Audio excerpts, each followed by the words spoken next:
Bueno, buenas tardes a todos. Una semana más estamos en la Montaña Mágica, una parada literaria sugerente, recién salidos de la resaca navideña, en plenas fiestas y bueno, pues estamos todos aquí conectados gracias a la tecnología a través de Zoom, pero dispuestos a darlo todo en este nuevo programa. La verdad es que tengo dos invitados muy queridos, ambos autores de Colima, Julián Gutiérrez Conde y Francisco Romero Cañizares.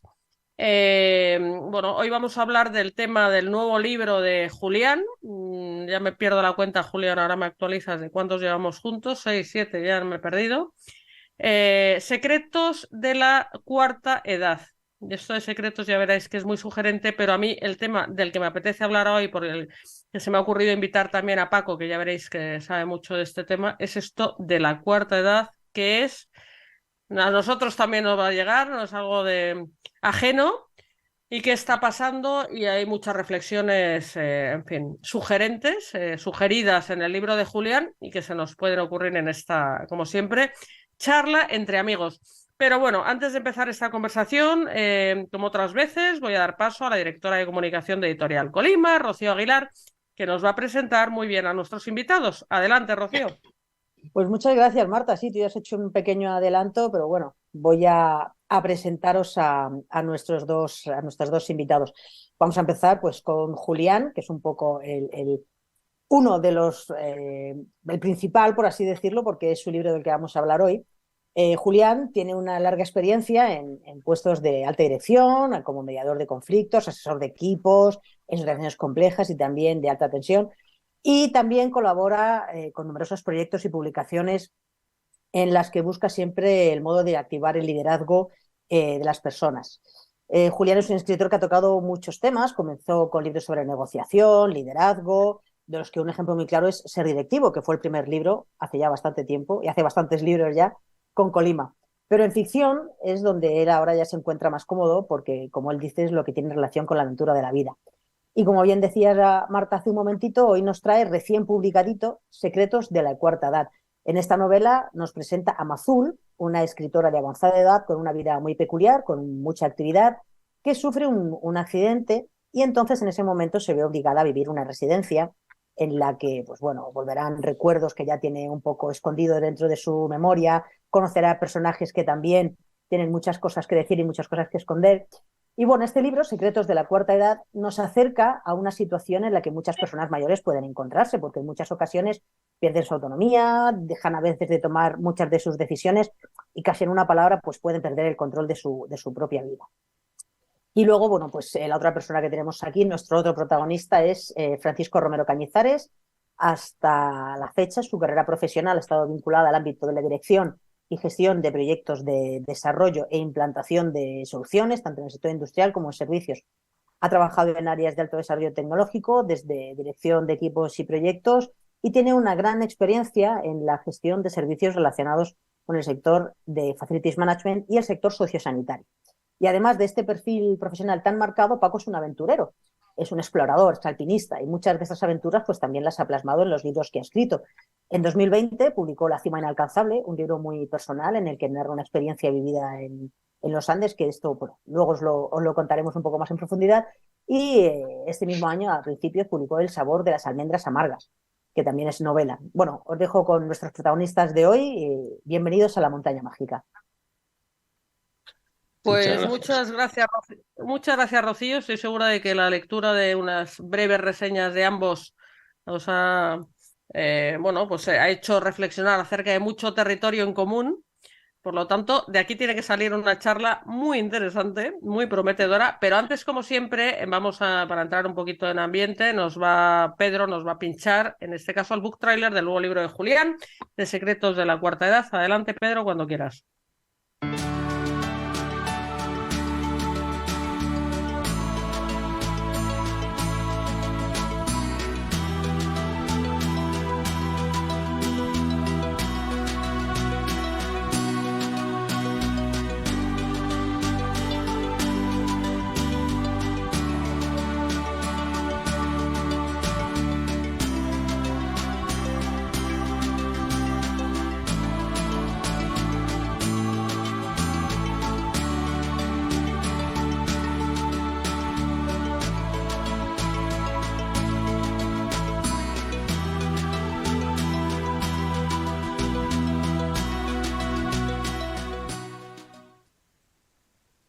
Bueno, pues bienvenidos Julián, bienvenido Paco a este programa que es vuestra casa. ¿Cómo estáis? Muchas gracias, Marta. Muchísimas gracias por vuestra amabilidad, como siempre. Paco, ¿tú qué tal Igualmente, estás? muchas gracias. Un placer estar aquí siempre. Bien, bien, siempre. Yo soy de la opinión de que todo puede ir siempre a peor, o sea, es una, una máxima en mi vida. Siempre valoro la situación que estoy como la más óptima posible del momento, o sea, que bien, no, no. En términos relativos, bien, en términos absolutos, tranquilo, y bueno, pues ahora tomando unos días de alejamiento y de relax, ¿no? Que siempre vienen bien para serenar la cabeza y el cuerpo.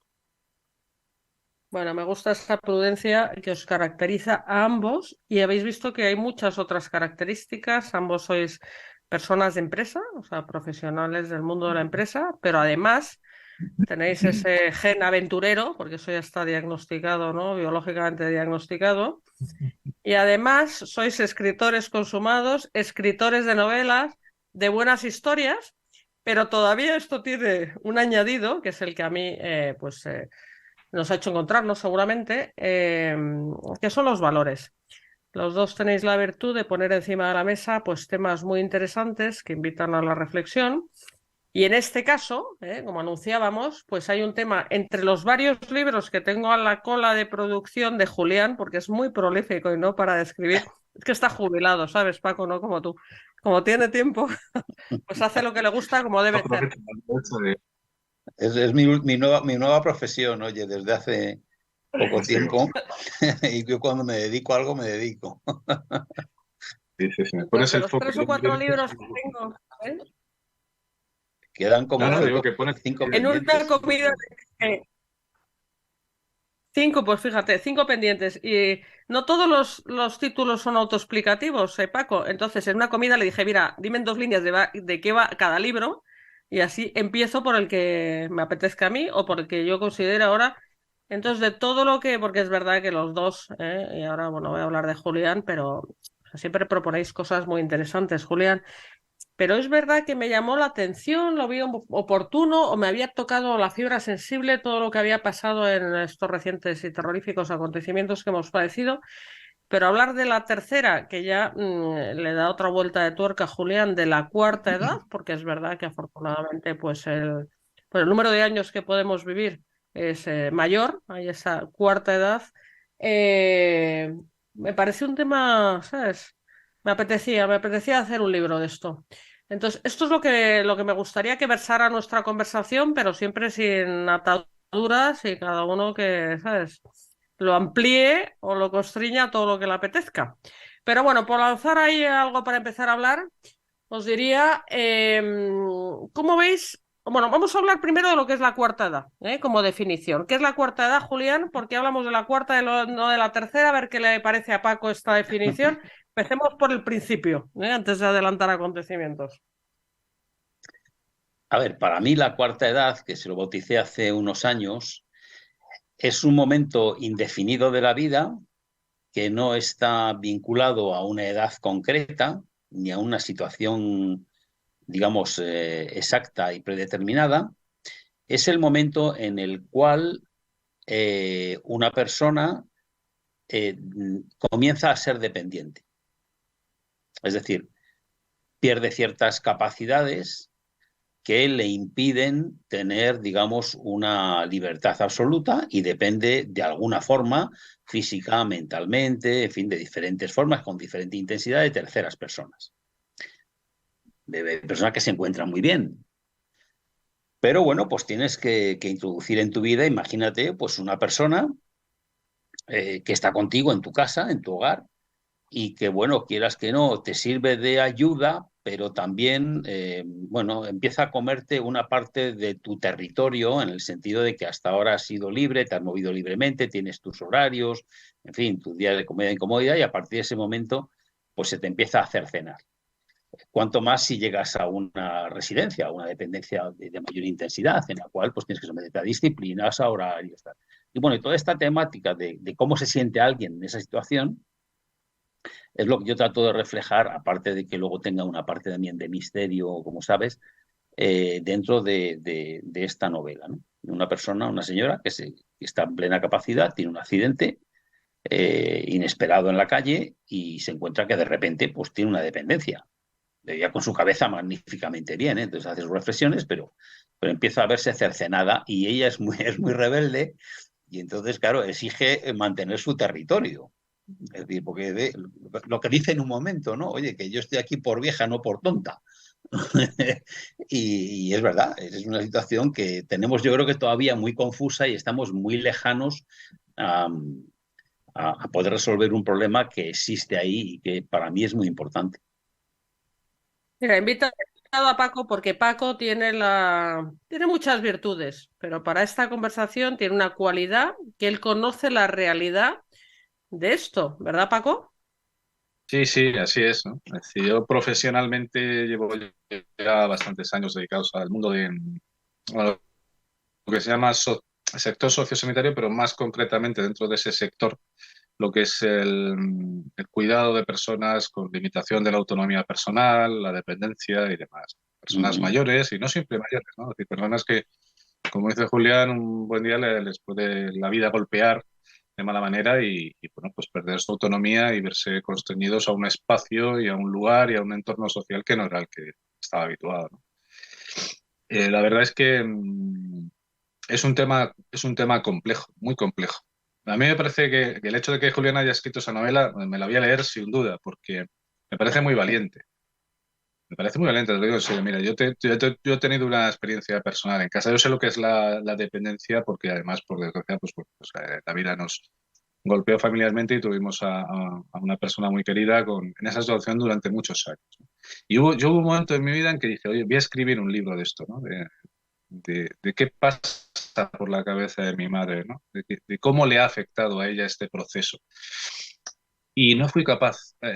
Y lo intenté 2 o 3 veces, pero no era capaz, porque a mí me fallaba algo que era fundamental, y es que los que estamos fuera, los que estamos al otro lado, en la frontera de, de la bondad cognitiva, no podemos entender lo que pasa dentro de un cerebro cuando esa bomba explota y uno se siente colapsado, ¿no?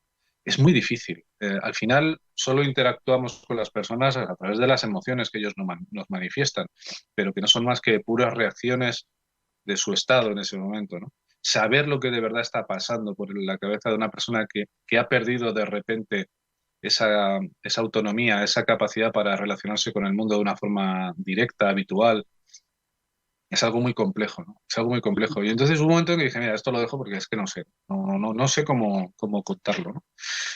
Por eso te digo que me parece muy valiente y me voy a leer la novela con fruición, ¿no?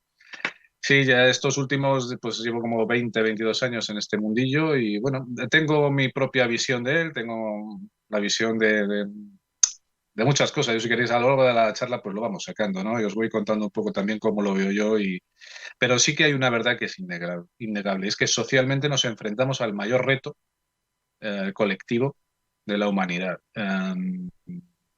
El cambio climático es tremendo, la superpoblación, lo que queramos. Pero aquello que de verdad va a desatar una bomba social y económica de un calibre hasta ahora desconocido es el incremento de la esperanza de vida. Las personas vamos a vivir muchos más años, probablemente no siempre en las mejores condiciones. Yo soy optimista y creo que la ciencia irá haciendo su labor y irá consiguiendo que tengamos mejor calidad de vida, pero al final somos una máquina, ¿no? Es que jugamos a ser dioses, pero todavía estamos lejos de lograrlo, ¿no? Somos una máquina y tenemos problemas físicos y tenemos problemas cognitivos. Y gobernar esa vida, esa cuarta edad que bien hablas, Julián, y que en algún momento podemos ver que se traslada a una quinta y no sabemos dónde podemos llegar. Pero lo que sí es cierto es que gobernar un mundo en el cual va a haber muchas personas que van a tener muchas limitaciones de su autonomía personal, pues no va a ser sencillo, ¿no? Ni desde el punto de vista económico, ni desde el punto de vista social. Es decir, la sociedad va a tener que dar decisiones, o sea, dar soluciones que ahora mismo no están sobre la mesa. Es decir, simplemente estamos desbordados ya por lo que tenemos, imaginaos con lo que nos puede venir en las próximas 2 décadas, ¿no? Entonces, bueno, va a ser muy interesante ver cómo se gestiona este tema y qué podemos hacer como comunidad, qué podemos hacer para efectivamente garantizar los derechos de todas las personas hasta el último día, ¿no? Con independencia del estado en el que se encuentren. Fíjate, Julián, que Paco, claro, como conoces, se ha puesto encima de la mesa pues muchos de los aspectos que tienen que ver con este gran tema.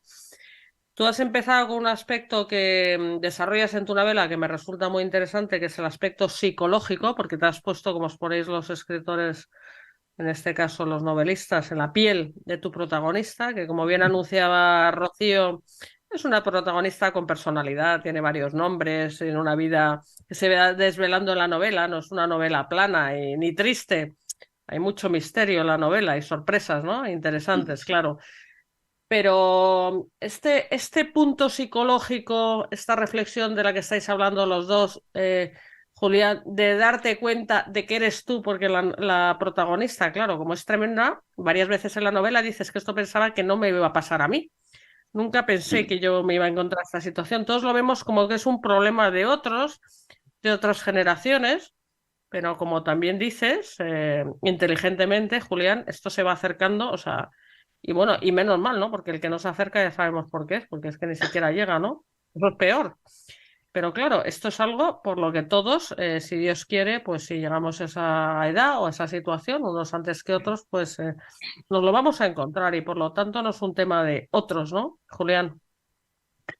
No, claro, ella efectivamente se lo encuentra de sopetón. Ella tiene una actividad profesional, aunque retirada, y bueno, pues ese día en concreto va a la editorial a entregar unos manuscritos porque hace la función de traductora, aunque bueno, eso es un misterio. Y, y bueno, y de repente pues sufre un atropello. Entonces se encuentra pues de repente metida en una residencia, bueno, primero en un hospital y luego asume el hecho de que no puede ir a su casa. No sabe si va a estar mucho tiempo, poco, allí bueno, va a visitarla por lo menos su secretaria y un sobrino, pues al que, digamos, de alguna forma recupera, y con ellos mantiene conversaciones. Y luego poco a poco va descubriendo algo que para mí es muy importante en el estado de estancia en una residencia, y es un poco el acercamiento. Ella, que es una persona solitaria, porque la profesión que ha tenido ha sido muy especial y muy singular, de las que pocos en la vida tienen, pues va aprendiendo poco a poco a acercarse a los demás, porque ella no es una persona simple, es una persona, pues digamos, compleja, y entonces eso pues le cuesta.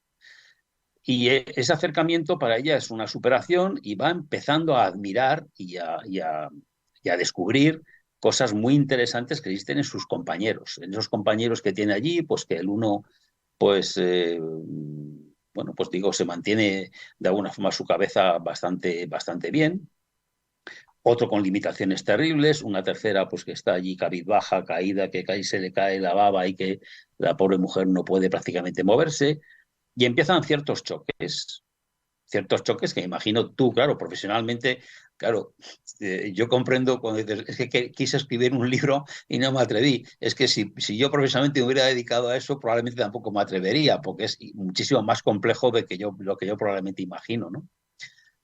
Pero claro, el primer choque que tiene es que le dicen que tiene que sentarse aquí, porque tiene que sentarse aquí, es donde le toca.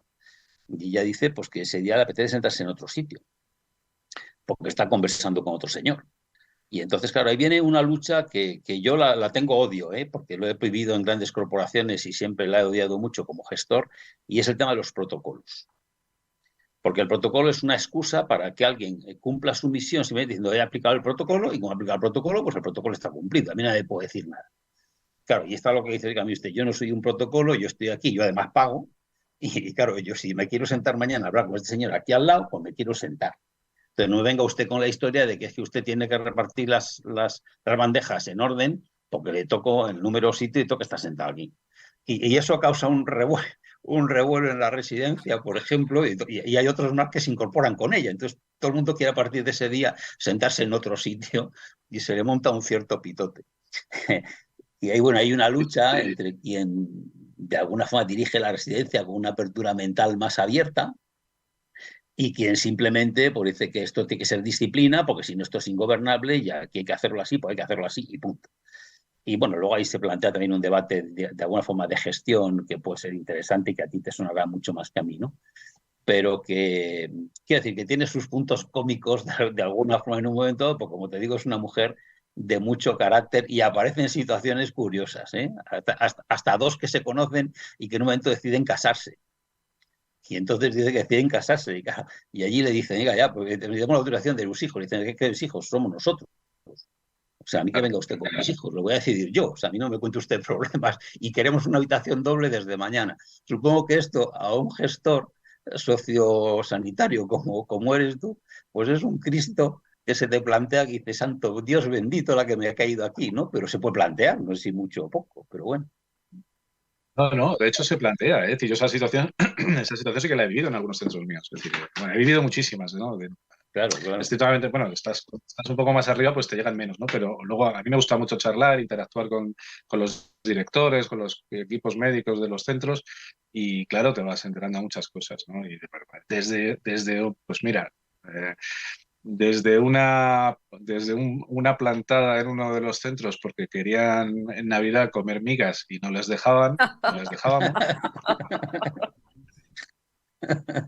Entonces hicieron una plantada en la residencia y es una tradición en ese pueblo y entonces ellos querían comer eso. Pero no podíamos por una prescripción facultativa. El médico, claro, decía, estos pacientes no pueden comer esta bomba alimentaria, ¿no? Y al final tuvimos que hacerlo y llegar a un acuerdo con ellos y bueno, se hizo una amiga donde se estuvo calculando la parte de chorizo, de panceta, de que podía llevar, bueno, pues un poco de morcilla, pero el chorizo desengrasado, o sea, a mí me lo contaban y me estaba fascinante, ¿no? Es que, claro, es que es una alteración absoluta de aquellos principios que hemos querido conservar durante toda nuestra vida, ¿no? Que es esa autonomía que nos da la libertad para decidir lo que somos y lo que queremos ser y queremos hacer en cada momento, ¿no?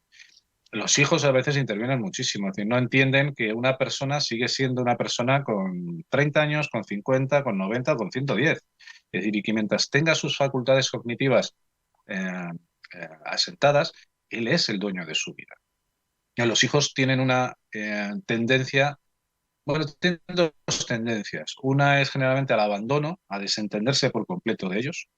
Y luego está el otro, ¿no? El que tiene además esa especie de complejo de carga de culpa porque ha dejado a su familiar en una residencia y no lo tiene en casa y entonces se convierte en un ser mucho más exigente que cualquier ser humano, ¿no? Quiere que su padre viva una vida perfecta, pero le controla, ¿no? Le impide tomar decisiones, está supervisando constantemente todo lo que hace, todo lo que hacen con él, no le deja lo que tú dices, ¿no? Es que me gusta una persona, no se entiende. El amor en la tercera o en la cuarta edad es una cosa que los hijos no entienden, no entienden. Entonces, ese exceso de tutela altera todavía mucho más la vida de una persona que ya, lógicamente, se encuentra en una fase final de su periplo vital, que además es consciente de ello. Es decir, las personas mayores, por muy dependientes que estén, son conscientes de que están llegando a su última estación y quizás por eso pues quieren ser todavía, si cabe, aún más dueños de sus decisiones, ¿no? No permiten que nadie les altere aquello por lo que han luchado toda su vida, ¿no? Y eso es una fuente de conflictos permanente, ¿no? Permanente. Eso dentro de la vida del día a día de un centro residencial, ¿no? Eso es algo muy Eso de las luchas médicas. Recuerdo que mi padre en sus últimos días, el hombre mantuvo la cabeza hasta el penúltimo día y un hombre con mucha personalidad pero mucho sentido del humor, y que al final él se plantaba mucho delante de los médicos porque los traía muy a raya, no admitía esa prepotencia con la que a veces se dirigían a él, pero luego acababa haciendo amistad con ellos. Y recuerdo que una de sus últimas palabras fue decir, oiga, mire, usted quién me voy a morir de lo que yo quiera, no de lo que quiera usted, cuando le ponía estas limitaciones. Y detrás del mundo de la residencia, bueno, de la residencia del mundo sociosanitario en general, también hay oculto por parte de las familias, como tú bien dices, sobre todo de los hijos, cierto, digamos, sentido, por supuesto, de culpabilidad y cierto, digamos, egoísmo que se disimula detrás del amor de que qué bien está mi padre porque está en una residencia de lujo. Claro. Y claro, el padre, el mayor, yo creo que en el libro se dice, ¿no? El mayor causante de muerte de las personas no es la edad, sino no es el cáncer, sino la soledad, ¿no? La sensación Sí. de cuando tú llegas allí, hay un relato en el que digo cómo se siente el primer momento en que cierra la puerta y esta es tu habitación. Entonces ese clic de la puerta cuando se cierra y se encuentra allí sola y le empiezan a entrar, por supuesto sin llamar, sin pedir permiso y como Dios le da a entender, todos los diferentes personajes que pululan por la residencia a presentársele. Hablo de personal, el personal responsable de la residencia, ¿no? Que entra por allí, buenas, soy no sé quién. Y yo te digo, bueno, ¿y por qué tienen que entrar en mi puerta sin llamar aquí nadie y Tokiski a presentarse, etcétera, etcétera? Y eso ella no lo entiende porque insisto que es una persona muy rebelde, que probablemente yo tampoco lo entenderé cuando me toque ir allí, si es que me toca ir allí. Pero bueno, y respecto al tema de la gestión, yo recuerdo que estuve hace muchos años de director, de presidente en un grupo inversor importante y, y uno de los proyectos que teníamos era invertir en residencias. Se invirtió en diferentes cosas, pues, centros comerciales, etcétera, y uno de los temas era financiar el tema de residencial. Y una de las discusiones que yo tuve en otro país, porque el capital venía de allí, yo decía, joder, ¿por qué nos empeñamos en poner las residencias en sitios tan bonitos, tan aislados y con tantos pinos? Si lo que las personas jóvenes, las personas mayores quieren es ver vida. Entonces le decía, coño, ¿por qué no lo ponemos, compramos una esquina de la vaguada y la dedicamos donde las personas tengan cine, tengan niños, vean gente joven, vean gente, porque tienen que ver vida. Tendemos un poco a aislarlos bajo ese sentido bucólico de que qué bien están aquí, qué maravilla, qué tal. Y en esto esta mujer también que se aísla de alguna forma de su jardín, detrás de un pájaro con el que hace cierta conversa de alguna forma, de un petirrojo, pues también lo dice, que bueno, es una residencia así, pero es algo aséptico. Yo quiero vida, ¿dónde están los niños? ¿Dónde está la vida? Etcétera, etcétera. Son conversaciones que se traen entre ellos con respecto a esto. Pero bueno, me estoy alargando, Marta. No, no, no, de eso se trata, de alargarse un poco. Además, me gusta mucho, fíjate, o sea, yo creo, ¿sabes? Que entre los dos estáis desbrozando, ¿sabes? Espontáneamente, pues, de lo que va todo esto, ¿no? Esta conversación, o sea, que fantástico. A ver, Paco, de lo que dice Julián, es verdad, es un poco No, no, más de que otros toman las decisiones de, ¿sabes? Y además, claro, todos tendemos en gestión empresarial, lógicamente, a sinergias, economías de escala, hacer que las cosas funcionen, porque si no, no son sostenibles. Pero a veces todo ese foco económico de gestión, etcétera, se puede ir alejando casi sin mala intención, o también en algunos casos, pues se desprecia de ese factor humano, ¿no? Que es el que estamos un poco comentando, ¿no? Sí, sí, no, de hecho se deshumaniza. O sea, al final la economía termina deshumanizando el trato, ¿no? El trato que recibe el ser humano. Yo creo que o sea, estamos avanzando en la concepción de cómo debe ser el cuidado, ¿no? En esa cuarta etapa, esa cuarta edad de la que dice Julián, habla bien, en ese momento en que ya se pierde la autonomía física o cognitiva, ¿no? Y ya en una familia, pues lógicamente eso también hay que entenderlo, es decir, las familias, los hijos tienen sus vidas, tienen sus problemas y es muy difícil darle la atención que necesita una persona que se convierte en una persona dependiente. Entonces es normal que haya centros y centros especializados y medicalizados. Yo creo que lo que sí que hay en el sector ya es un convencimiento de que esto tiene que ser retrasado al máximo. Es decir, ¿por qué? Porque no tiene ningún sentido. La mayor parte de los ciudadanos, cuando les preguntas por dónde quiere vivir o cómo quiere vivir en su época ya anciana, te dicen que en su casa.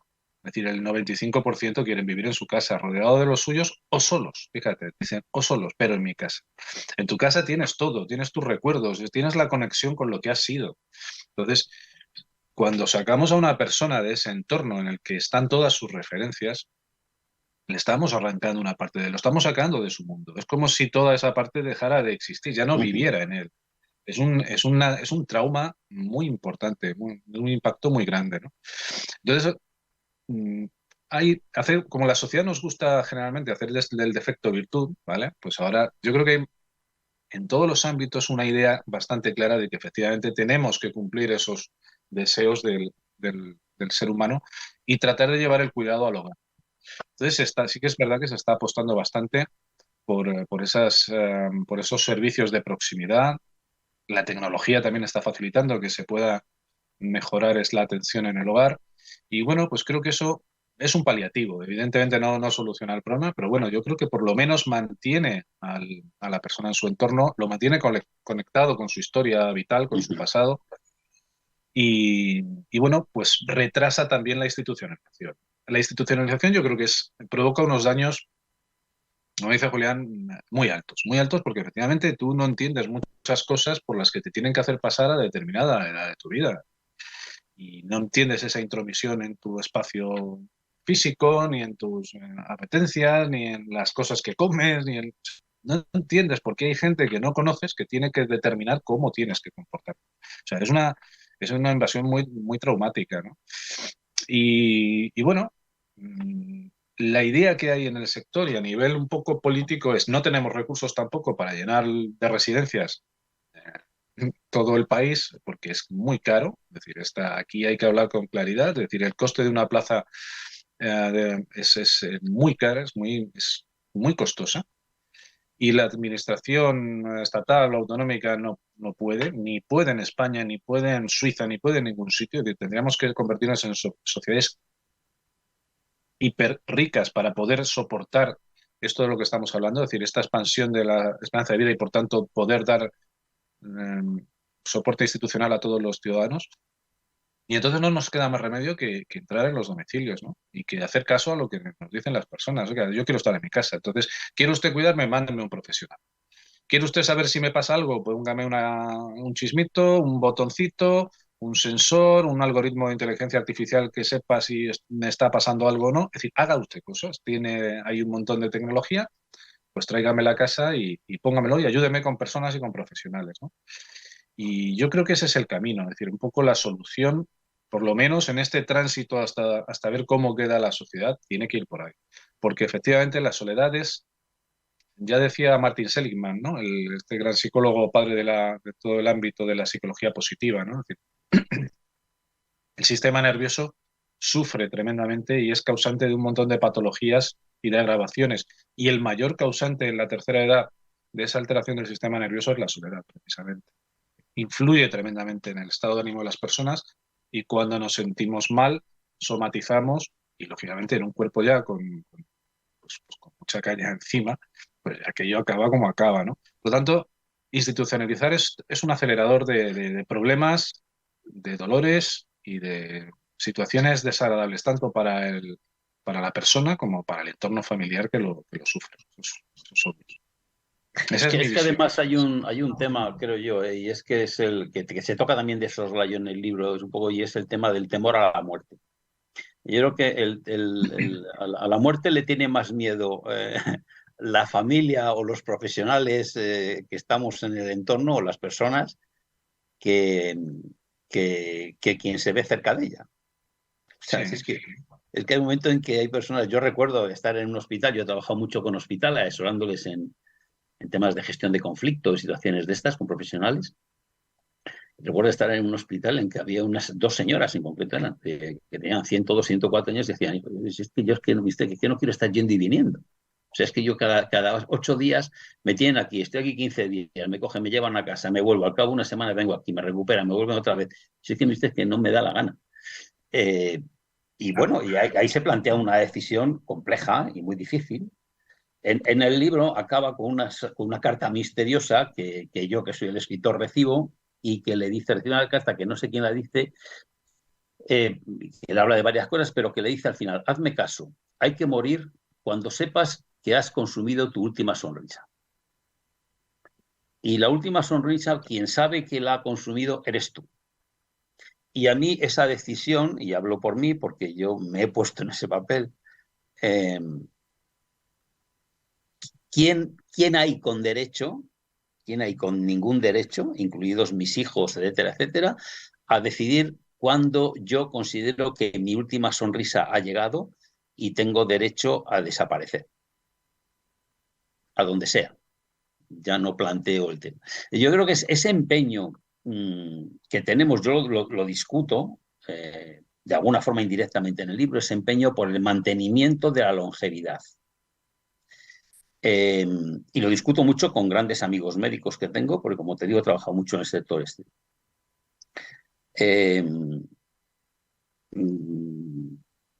Claro, te metes en con todos los sistemas nuevos que existen, nuevas tecnologías, etcétera, etcétera, de detección precoz de cosas, lo cual es muy bueno para ciertas cosas, pero claro, al final sales con el complejo de que te sacan defectos por todos los lados, ¿no?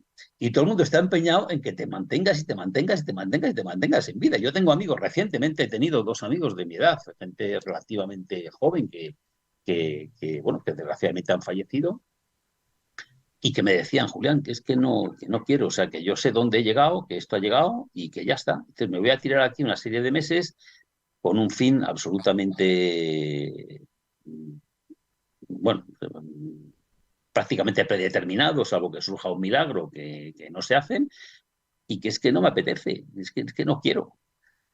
Claro, ahí nos metemos en un debate muy complejo, muy difícil, que dice, bueno, ¿quién es el dueño de la vida? De alguna forma, indirectamente también lo toca el libro o el pensamiento de esta mujer, ¿no? Que, como te digo, es muy rebelde y no acepta ninguna historia que le venga impuesta. Yo creo que basta que le impongan algo para que diga todo lo contrario, ¿no? Bueno, como ves, Paco, el libro de Julián, Julián se atreve con todo. En el libro hay estas reflexiones que ya van un poco más allá. O sea, si ya el tema de la gestión de la cuarta edad es complejo, como bien decías, pues ya si nos metemos en la eutanasia y otras posibles derivadas, en fin, esto ya nos ponemos. Entonces, por seguir centrando un poco el tema, que estaba bien traído, pero ahí no lo voy a seguir porque se me ocurren más cosas relacionadas con lo que estamos hablando hoy, Julián, a ver qué os parece, relacionadas con valores y lo que apuntabais. O sea, me ha gustado como ha contado Paco, que se está resolviendo porque esto, o sea, se ha detectado, se ha diagnosticado la deshumanización, pues que se estaba operando y hay una demanda. O sea, la gente no es tonta y dice, oye, déjame en mi casa, y hay una vía de trabajo que, tal y como lo has descrito, pues parece sensata y buena para todos. Pero que hay un problema de fondo mayor, que es el que me gustaría a ver qué os parece para comentar, que son los valores en la sociedad. Julián hablaba de la soledad. O sea, ya es que da igual que la persona esté en su casa, aunque esté un poco mejor en su casa que en esa residencia de lujo con todos los cuidados. Es que no van a verle. Es que, o sea, al final, la tercera edad, igual que otras cosas en esta sociedad, en muchos aspectos, y ahora ya voy a emitir un juicio, ¿vale? Que no suelo hacerlo, pero hedonista. O sea, el ser mayor, la incomodidad, todo eso fastidia. O sea, te estropea tu bonita vida de multiactividad y tu hoja de ruta. Y ahora hablo de los que todavía hemos llegado a esa edad. Entonces, al final, el señor o la señora mayor, pues no deja de ser un estorbo, y si lo podemos aparcar donde sea, vosotros habéis hablado un poco del sentimiento de culpa, ¿no? Entonces, me gustaría un poco qué pensáis ya en términos de valores en la sociedad, y eso es un subproducto, cómo estamos tratando a nuestros mayores, pues de esa falta de valores o de esta crisis de valores a la que estamos asistiendo lamentablemente en tantos aspectos, ¿no? Sí, sí, no, das en el clavo, Marta. Es que es así, es decir, al final, cuando tú ves el comportamiento de una sociedad, si haces una fotografía, pues tienes eso, tienes una imagen, ¿no? Pero lo importante es saber por qué se ha producido esa imagen. ¿Por qué la imagen que tenemos en este momento es la que tenemos? Por desgracia, no solamente en este ámbito, no lo vemos solamente en este ámbito, ¿no? La, la, yo no voy a decir la alteración de los valores, es que de verdad es que yo creo que nos faltan muchos, ¿no? En concreto en esto, y un poco cogiendo, sin querer, sin entrar del todo en lo que decía Julián, pero no quería dejarlo pasar, ¿no? Es decir, tenemos una malísima, una pésima relación con la muerte, ¿no? Sobre todo en las culturas occidentales. No vende, no nos gusta. Es algo desagradable que, como tú dices, Marta, rompe nuestro esquema hedonista, ¿no? De vida alegre, de placer instantáneo, de superficialidad, de apariencia. Había por ahí, hay un libro que he leído últimamente que me ha encantado, que recomiendo a todo el mundo, es de Jonathan Haidt, un gran psicólogo moral, se llama La mente de los justos, ¿no? Y es fantástico porque nos dice exactamente, hay cosas que descubres en el libro, ¿no? Que algunas tienes claras y otras parece que te lo tiene que decir alguien para que lo corrobores, ¿no? Pero esto de que no nos gusta, no nos importa el ser, al cerebro humano no le importa ser de una manera determinada, lo que le importa es aparentar. Es decir, creer que nosotros nos esforzamos en que los demás nos vean de una manera, no en serlo, ¿no? Y antiguamente en la España de hace 60 años, de mis abuelos, de nuestros abuelos, los padres se quedaban con sus hijos. Estaba bien visto. ¿Por qué? Porque era un valor de la sociedad. Es el valor tradicional. Eh, las familias tenían hijos para luego ser cuidados en su vejez. No había cobertura del Estado. Entonces ese era un valor sólido.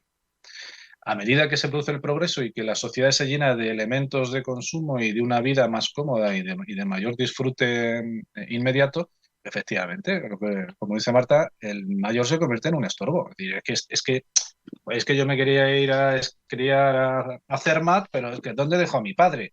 Porque es que, claro, y entonces pues tengo que buscarle un sitio. Y es que después de hacer mat viene, pues me voy en Semana Santa no sé dónde y luego a tal. Y es que ahora salgo a cenar con unos amigos, que está muy bien, que todos lo hacemos. Pero que al final eso, de forma masiva, nos lleva a un comportamiento. Cuando de pronto nos detenemos y miramos hacia atrás, vemos que, oye, ¿qué hemos hecho? ¿No? Es decir, que nos hemos desligado de nuestro compromiso humano con aquellos que nos precedieron, con aquellos que nos dieron la vida, y digamos que socialmente, de alguna manera, sí lo hemos hecho. Sí lo hemos hecho. Porque además, culturalmente, no culturalmente, sino económicamente, políticamente, socialmente, la sociedad necesita eso, necesita el consumo de sus ciudadanos y por tanto necesita que esa rueda se alimente, ¿no? Y no podríamos tener a las personas en casa cuidando a sus familiares porque entonces tendrían menos poder adquisitivo y consumirían menos. Es decir, hay una rueda que lo explica, ¿no? Y está en la base fundamental de un valor que no es que lo hayamos tenido que generar artificialmente, sino que está en la base, como os digo, de la propia evolución humana. El cuidado, es decir, en la supervivencia, los genes se transmiten, se tienen múltiples hijos precisamente para que esos hijos luego te puedan ayudar en la vejez, ¿no? Y es curioso como sí, nos hemos ido alejando de eso y hemos ido creando una sociedad artificial que dista mucho de nuestros orígenes iniciales. Pero bueno, Yo en Este eso que estás... debate, sí. quizás sea filosofía, ¿no? Esto más que otra cosa. No, No, yo pero en eso te que dejo estás hablar, diciendo... Juli. Perdona Marta, dime. No, si es que te voy a dejar hablar, pero dándote un pase diciendo que es que tú esto lo tratas de forma exquisita en tu novela. Para mí es el meollo del asunto. Sí, y quería contar una pequeña anécdota que sucede. Yo, como sabes, estoy muy vinculado con mi casona en mi familia de toda la vida, en Cantabria, en un pequeño pueblo. Y allí pues me he encontrado, claro, toda mi vida a personas mayores que vivían en esas casonas con sus hijos, sus nietos, es decir, 3 generaciones en ese momento. Ahora podrían ser 4 incluso, ¿no? Y recuerdo a alguna persona que se encuentra en condiciones, pues digamos, difíciles, es decir, bueno, como digo difíciles, digo, silla de ruedas, etcétera, etcétera, y hablaba con ella este verano y me decía, pero es que yo estoy feliz, porque es que yo salgo aquí a la calle, sí, me tienen que sacar, pero yo veo a mis nietos que corretean por aquí, a mis bisnietos, bueno, pues porque estoy en ellos, estoy en mi pueblo, estoy en mi sitio. Ya. Y a mí el tema, sí, viene el médico a verme, me dice cosas, me da no sé qué, bueno, esas son las cosas, digamos, bueno, pues digamos, del cuidado de mi cuerpo, que bueno, que bien que las agradezco porque me trata bien y porque me tiene aprecio, etcétera, etcétera.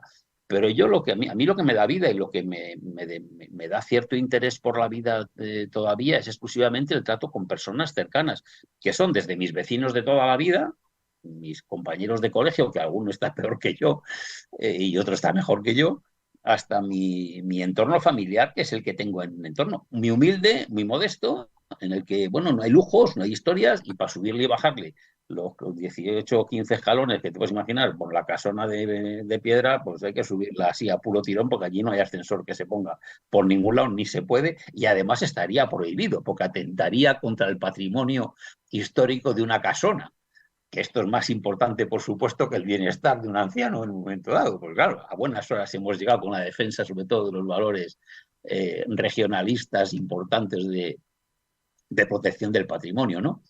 Pero quiero decir que son esos absurdos que tú estás contando del mundo. Toca indirectamente también el tema del anciano como objeto de valor económico. Es decir, como fuente de nutrición económica, porque hay muchos millones en torno a la vida, digamos, de los ancianos, etcétera, etcétera, ¿no? Es que la vida de los ancianos se prolonga mucho y tenemos la prolongación de vida. Bueno, claro, y hay muchas no me quiero meter con ellos porque pues, sería injusto y además hablo de lo que no sé. Pero evidentemente hay muchas farmacéuticas interesadas en la prolongación de la vida porque, como sabes, el 90% del consumo, digamos, de fármacos se produce en los 3 primeros años de vida y a partir de los últimos 5 años de vida. Es cuando aquello se dispara, etcétera, etcétera. Entonces, claro, es una fuente de economía, de riqueza, bueno, que es un tema espectacular, ¿no? Y luego Hay, el tema... hay un hecho. No, Dime, perdona, Julián. no, sigue, tío. No, es que hay un tema que a mí siempre es gracioso, ¿no? Pero me llama mucho la atención, ¿no? Y yo creo que forma parte de esa tendencia de la perversión del lenguaje que tan de moda está poniéndose últimamente en el mundo en todos los sectores, ¿no? Pero siempre me ha hecho mucha gracia cuando oigo a la gente, hay una catástrofe o hay un problema, tal, y entonces dicen, hemos salvado no sé cuántas vidas, ¿no? Y Sí, yo sí. siempre digo, ¿se han dado cuenta que no han salvado ninguna? Es decir, que lo único que han hecho es prorrogarla un poco más, pero es que todavía no conocemos a nadie que se haya quedado aquí, ¿verdad? Es decir, las vidas no se salvan, la vida se prolonga la vida, exactamente. Es decir, eso es lo que tú estás diciendo. Dice, bueno, entonces, ¿por qué decimos que se salva la vida? Pues porque no nos gusta la muerte. Es decir, es Claro, que claro. le tenemos socialmente ese pánico atroz y preferimos el eufemismo, decir, nos salvamos la vida. No, no se salva ninguna vida, ¿no? Pero fíjate cómo jugamos con ese lenguaje y jugamos con esa idea para bueno, pues, obviar una realidad que no nos gusta. Oye, Es normal que al dejarme... final... Sí. No, sí, termina. No, digo, que es normal que al final, pues cuando llega el momento final, a cada persona nos vaya llegando ese momento, pues nos encontremos pues un poco desamparados, ¿no? Es decir, puede haber personas que tengamos una mejor relación con el momento final, con el desenlace final, ¿no? Es decir, quizás Julián y yo, que bueno, pues venimos también del mundo de la montaña y nos gusta y hemos estado un poco más al límite, supongo habrás estado también como yo en alguna ocasión, pues bueno, pues ya hemos dicho eso de anda, pues mira, pues resulta que iba a ser aquí, ¿no? Y luego no ha sido. Entonces, como que te sientes más preparado y tienes una relación de naturalidad con un escenario que sabes que es para todos y que va a llegar tarde o temprano. Pero eso no es lo normal. Es decir, la gente no tiene por qué tener esa forma de enfrentarse a la vida y a su final. Y entonces, claro, te encuentras que cuando las personas llegan a ese momento y ven tan cerca su precipicio, pues a veces hay problemas. Aunque yo soy de los que estoy completamente de acuerdo, como ha dicho Julián, en que el que más claro lo tiene y el que menos le importa y el que mejor sabe de gestionarlo es el que está viviendo ya esa situación. Es decir, la persona mayor que se encuentra ahí sabe que está ahí y por tanto lo único que pide es que la dejen tranquila y que la dejen vivir en paz y que no le roben su derecho a decidir en cada momento lo que quiera hacer. Uh-huh. Otro día, que sabéis que es un tema que me gusta y tenemos bastantes libros en Colima y más que quiero tener, hacemos un especial de la muerte, eutanasia y de todos estos aspectos, porque es que aquí hay mucho de qué hablar y el tiempo, como veis, pasa volando. Es que hay otro aspecto que quiero destacar de la novela de Julián y que ya vais a ver que os voy a sorprender, porque es que también lo practica Paco, claro, como buenos novelistas que sois, que a mí me encanta y es un aspecto más literario, si queréis. Lo voy a resumir con una idea que es nada es lo que parece.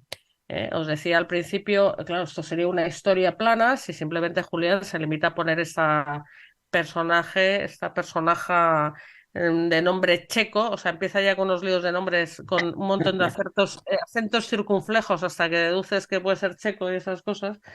Eh, la pone en una residencia, claro, o sea, sería una cosa básica, pero ahí, como os digo, nadie lo que parece, hay 2 o 3 historias dentro de una.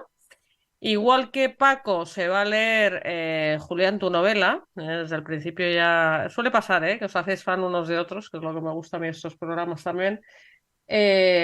Tú te tienes que leer la última suya.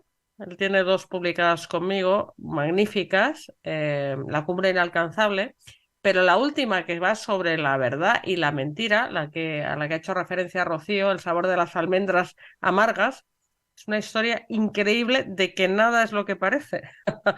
Entonces hay un paralelismo, es un recurso, si queréis, literario, pero bueno, es que la vida es así, tendemos a la simplificación y pasan cosas o sea, debajo de las capas hay que hurgar un poco para ver de verdad, para entender la realidad hay que profundizar un poco, ¿no?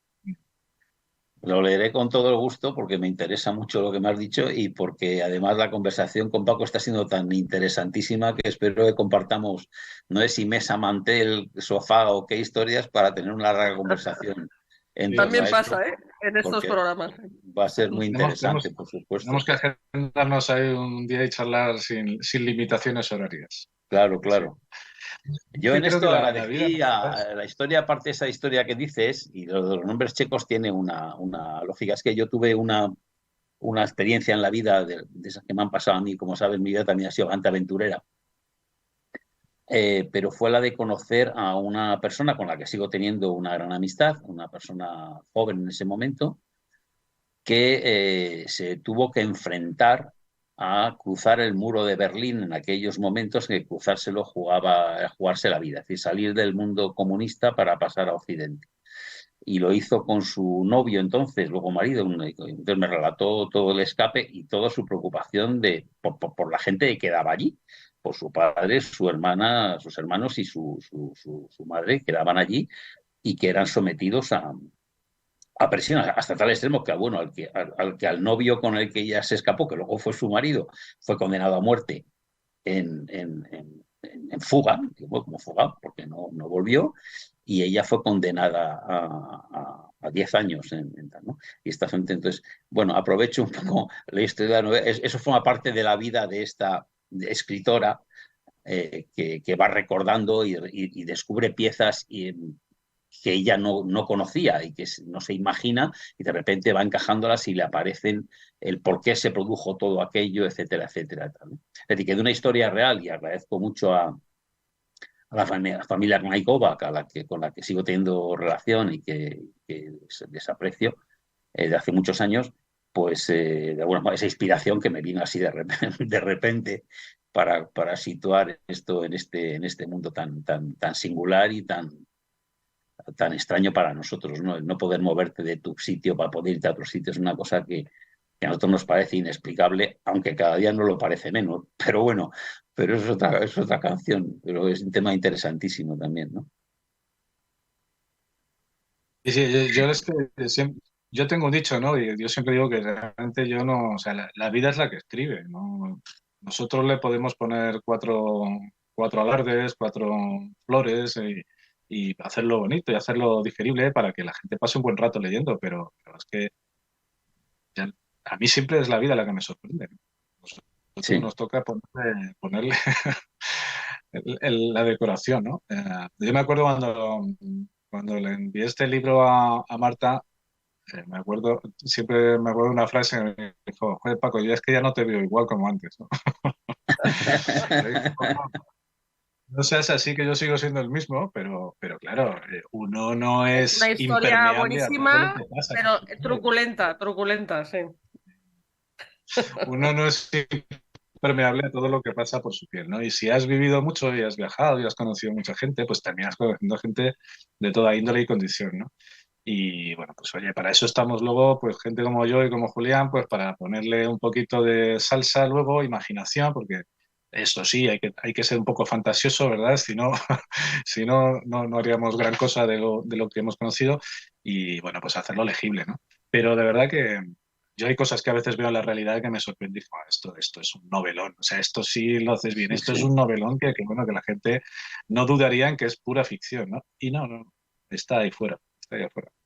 es cierto, es cierto. Lorenzo Silva, uno de los grandes compañeros míos, si alguna vez oye este programa, Lorenzo, te mando un besito, compañero mío de promoción de Arthur Andersen, que se ha forjado una carrera literaria, como sabes, de mucho éxito. Siempre, o antaño cuando me lo contaba, cogía inspiración de siempre las noticias de prensa. Género thriller policíaco, truculencias varias, como bien decís, como la vida misma, ¿no? Incluso a veces, si haces, describes lo que ocurre en la realidad, parece que te lo estás inventando más de lo que es. Ya sabes que la realidad siempre supera la ficción.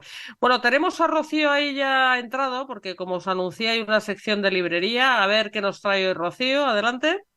Bueno, pues os voy a recomendar más libros, además de los libros de los que habéis hablado. La primera recomendación de hoy es una aventura de Julián, precisamente. Está editado por Colima y se titula 40 noches en el desierto. Aquí Julián nos muestra, por un lado, esa parte aventurera, porque En estas 40 noches, Julián nos ofrece 40 reflexiones sobre la vida, la muerte, el liderazgo, los valores, entre otros, que surgieron en un viaje al desierto del Sáhara. Porque el origen de este libro es ese. Una mañana Julián se montó en su coche todoterreno y comenzó un viaje que inicialmente no tenía destino y finalmente, bueno, pues terminó a las puertas del desierto. Allí se unió a una caravana en la que conoció, a ver si lo digo bien, a El Sigur, una cosa así, un beduino del Sáhara, y durante esas 40 noches él cuenta pues las conversaciones que tenían, como os decía antes, sobre la vida, sobre la muerte, los valores, diferentes circunstancias vitales. Entonces eso, son esas reflexiones que sorprenden por esa sabiduría, la naturaleza humana y los valores esenciales que nutren nuestra vida. Este libro, 40 noches en el desierto, es un espejo donde nos podemos ver reflejados, una guía para recuperar un poco el norte y para estimular esa reflexión acerca del sentido de nuestra vida en esta sociedad que tenemos de opulencia que hemos construido y que paradójicamente pues muchas veces nos lleva al vacío. Nuestra segunda recomendación es un libro de Paco, vamos a decir el nombre completo, Francisco Gabriel Ropero Cañizares, que es como firma sus libros. Habéis estado hablando del sabor de las almendras amargas, ya lo habéis comentado con un poco de intensidad, pero yo voy a recomendar el primer libro que publicó con Colima, que es La cima inalcanzable, que es otra aventura. Una aventura de superación también. Estamos en una historia real, vivida precisamente por él.